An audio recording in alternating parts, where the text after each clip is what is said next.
What's going on, everybody? It's V the Notary here. I hope you guys are having a fabulous Thursday.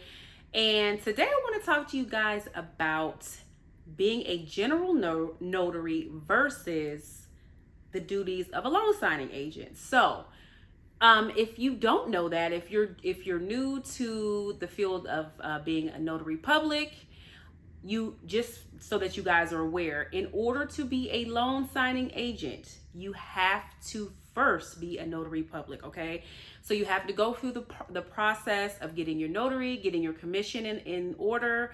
So you have to apply through your local secretary, your state secretary. You have to go through all the motions of getting the proper documentation, whatever it is that they require.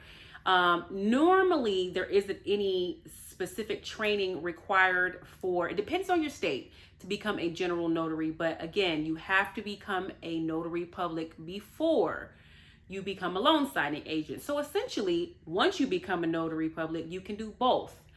However, I wanted to talk to you guys because there are some of you who are debating on whether to lean more towards doing general notary work versus being just strictly a loan signing agent. And there are a lot of notaries, that don't do general notary work. They specifically do loan signing agent work. And in fact, a lot of notaries become notaries just to become loan signing agents, which I understand why, and the appeal of it, especially with the boom of the loan signing agent that kind of happened in between, I would say, 2020, and 2022, the beginning of 2022, when there were a lot of refinances going on and people needed loan signing agents like crazy, and people were making a crazy amount of money.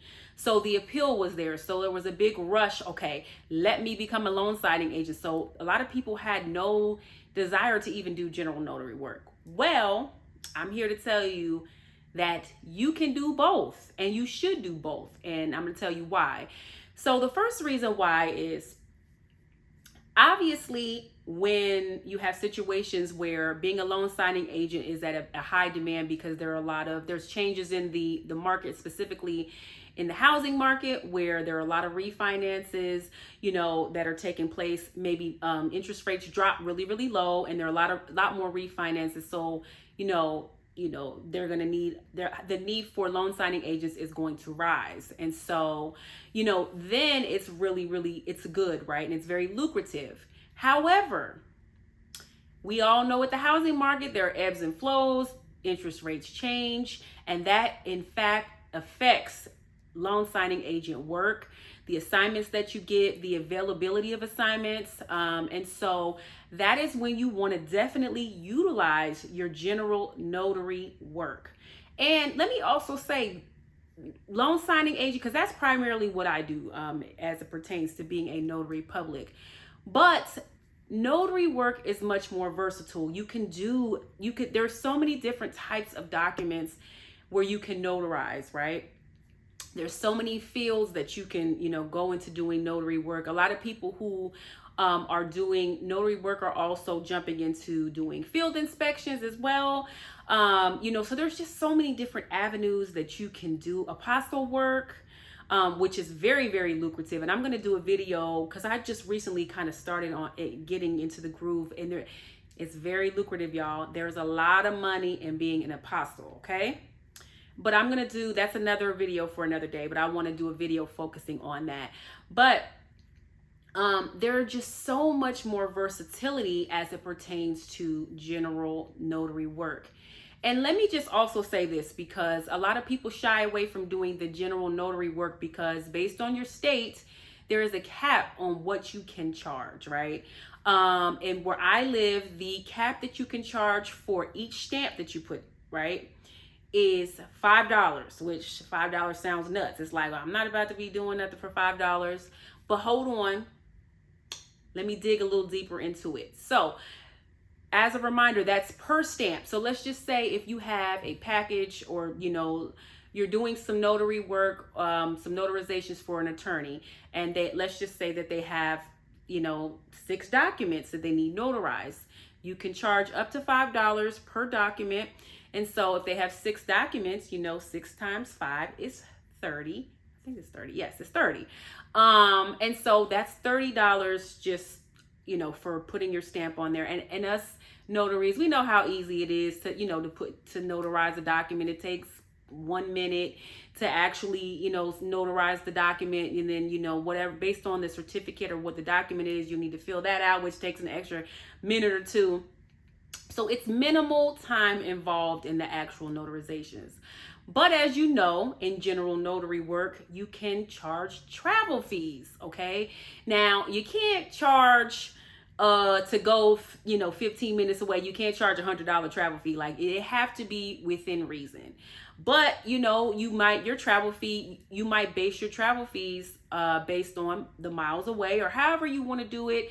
It's kind of up to your discretion. You can kind of figure that out on your own. That's the nice thing about that. So let's just say that you're going to do, your travel fee is $30. I'm just throwing a number out there. And then you're going to notarize 8 documents.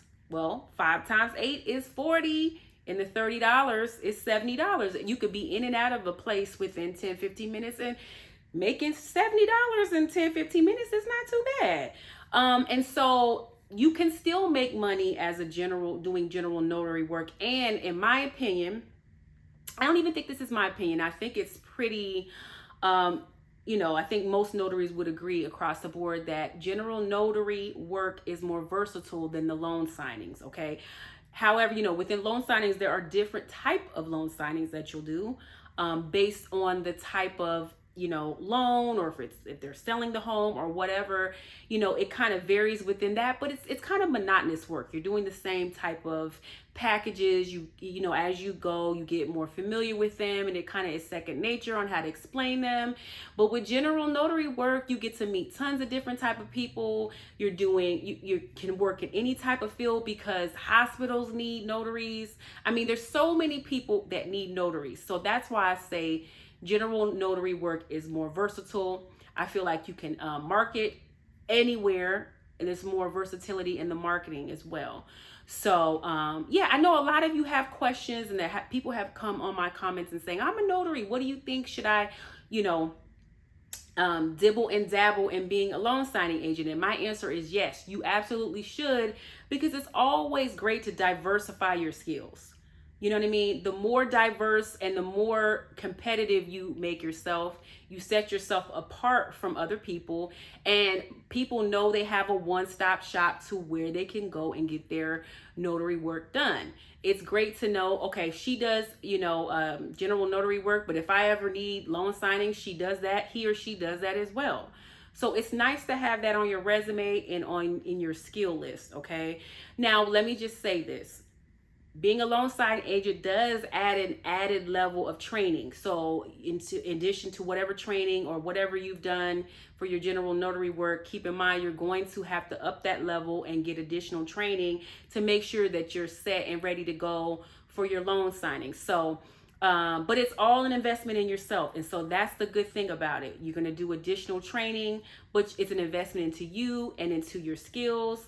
And it makes you a better overall notary in general, okay? So, for those of you who are wondering, should I do one or the other? The answer is you should do both. You can do both, and they both go into making your experience, broader and more appealing to everybody who's looking for any type of notary work, okay? So hopefully this is helpful. Hopefully this video will help you distinguish, how you should go about it. But remember, in order to be a loan signing agent, you must first get your notary public commission. You have to do that first, and then you can pursue, the loan signing agent portion of it, okay? So hopefully you guys enjoyed this video. As always, like, subscribe, and share. If you guys have any questions, please drop down in my comments. You guys have been wonderful, and you're all so sweet to me. I appreciate it. My channel is growing quicker and beyond what I ever thought. And so I am so appreciative to each and every one of you guys, okay? And again, you guys have a great rest of your Thursday and an even better weekend. I'll talk to you guys later. Bye-bye.